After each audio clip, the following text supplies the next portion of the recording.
Hi, everybody. I'm delighted to be joined again by Piotr Prokocki from Penteris in Poland.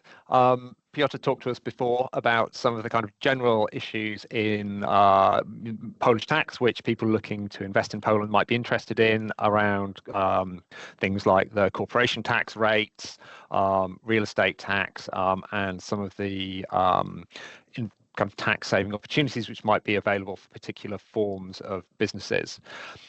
Piotr's kindly agreed to talk to me again to provide some more information. Basically, when you've heard his first podcast and decided that Poland is great and you should definitely be establishing a business there, things that you might want to consider when you're looking to fund that business and employ staff in Poland from Polish tax perspective. So, Piotr, thanks for joining me again. Just in case people haven't seen our first discussion, perhaps you'd like to introduce yourself and Penteris. Thank you, John. Hello, everybody. We are very happy that I may participate in this webinar. My name is Piotr Prokocki. I am a tax advisor and attorney at law in Poland, and I am a head of tax practice at Penteris law firm. We are a medium-sized law firm in Poland, based in Warsaw, and we have international reach. We usually cooperate with international clients, foreign clients, conducting investments in Poland. Excellent. Thanks very much, Piotr. So if I've got a client who's interested in establishing a business in Poland and needs to finance that investment, are there any differences if it chooses to do that by way of debt or equity? In the UK, it would be quite common for people to just go down the debt route, even if it's internal kind of group debt. But how would people approach that in Poland? Usually, if we decide on a structure of foreign investment in Poland, or financing of foreign investment, there is a mixture of equity and debt. Of course, in the case of debt financing, we may use the tax benefit from interest deduction. But on the other hand, we have to think about the potential tax ineffectiveness on the group level if we have too high interest due to thin capitalization restriction. So if the volume of interest payable by the Polish company to the UK company is too high, in this case, a part of interest will be treated as non-deductible for tax purposes, and at the same time, it will create taxable revenue in the UK. So this will be ineffective on the group level. So we must think about restrictions, the limitations for interest deduction.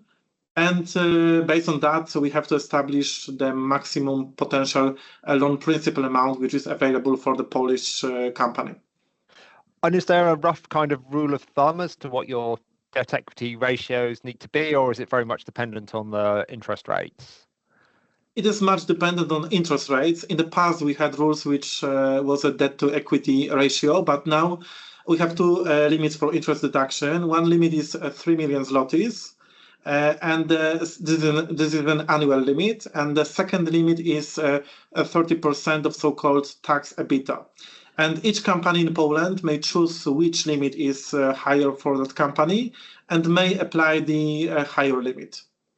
And is that something you can do annually, or do you have to decide which you're going to do at the start of the process and then you're kind of stuck with it permanently? We are doing this annually, so we may not change the methodology within one tax year, but we may decide after the end of the tax year, of the financial year. So we may choose which way will be more preferable for our company. Okay, interesting. And if once a Polish company has made some profit and you're looking to have settlement between the Polish entity and the UK holding entity, is there anything that needs to be thought about from a tax perspective there? Yes, I have mentioned the thin capitalization restrictions, but of course we have to think about transfer pricing. So all settlements between the Polish company and the related party in the UK must be in line with transfer pricing rules.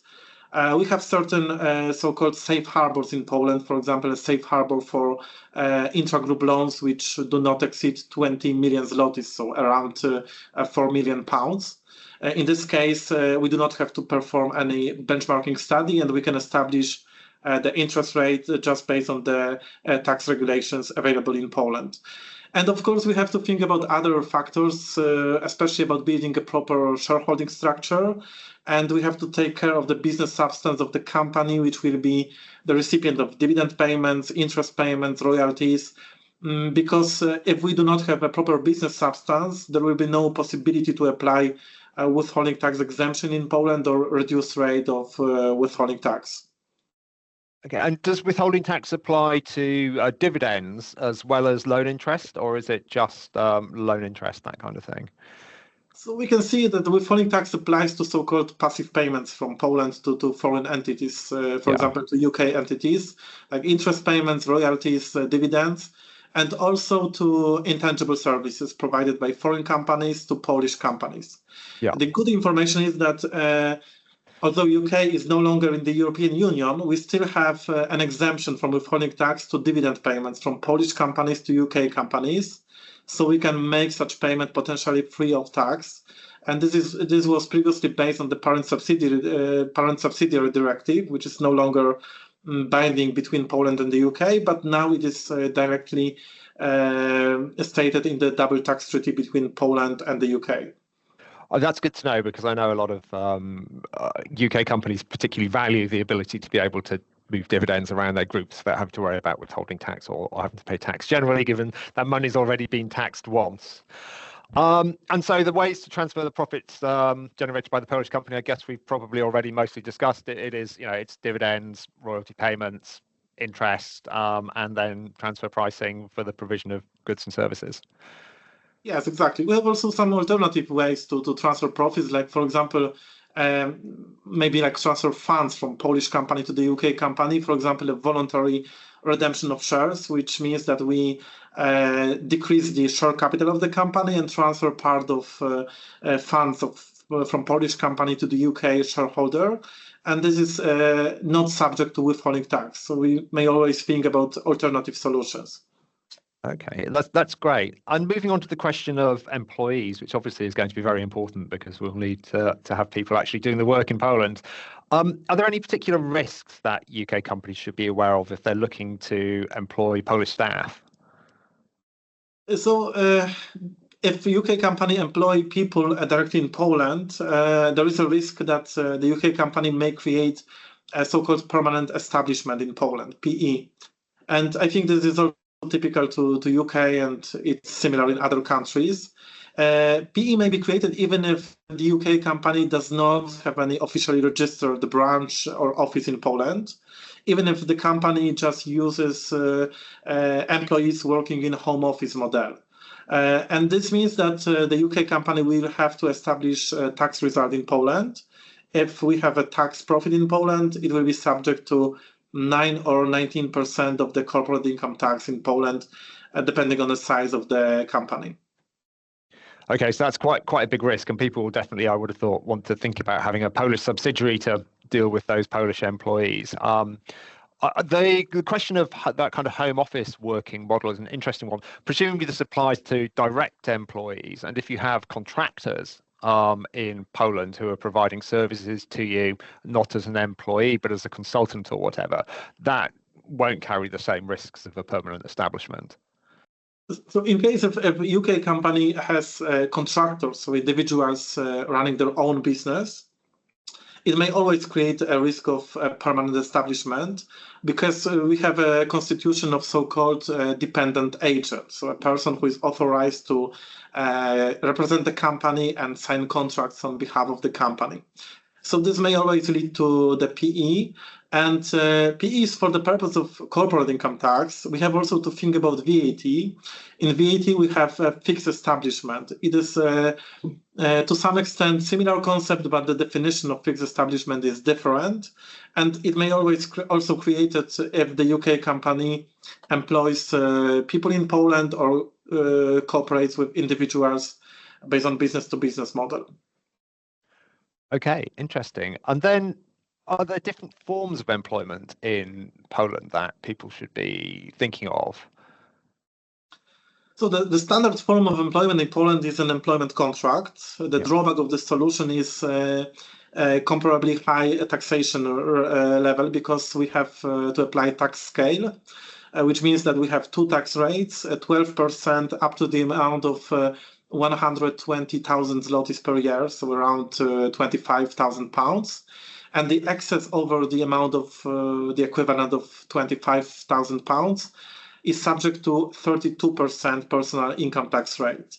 And the social security contributions are also quite high in the case of employment contract. Some companies try to change that contract to a different way of cooperation with individuals, for example, to contract of mandate, or what is very popular in IT industry, cooperation based on business-to-business model, which means that a UK company concludes several contracts with individuals which run their own business. But always we have to think about this, that the legal form of cooperation must reflect the business reality. So if we choose business-to-business model, but it will be in fact employment contract, the tax officials or labor officials may reclassify that contract to employment contract and assess outstanding PAT, personal income tax obligation, on the part of the company. Yeah, that sounds quite similar to what we call IR35 in the UK, which is where people who are purporting to be contractors and independent business people providing services can find themselves reclassified as employees, and then you're looking at having to deal with national insurance contributions, which are our equivalent of social security, as well as accounting for income tax. Okay, that's really interesting, Piotr. Thanks very much. Is there anything else that you'd like to bring to our attention before we bring this podcast to a close? So I would like to encourage everybody to invest in Poland. I think we are a good economy, and the location of Poland is not far away from the UK. So I think if you consider investment in Poland, we would be very happy to support you on this issue. We have a lot of experience in introducing foreign investors to the Polish market. That's great. So everybody who is thinking about investing in Poland, as they should reach out to Piotr. I know the team at Penteris cover all of the legal things that you will need, and I'm sure can help introduce you to other professionals to help you get up and running. Hope you found this podcast interesting. If you would like to know any more about Polish legal issues, let us know, or if there are any particular subjects that you'd like to hear from, then please do drop me an email and we'll see if we can get it in the rotation. Thanks so much, Piotr, and thank you. Thank you a lot. Thank you for the time. Thank you.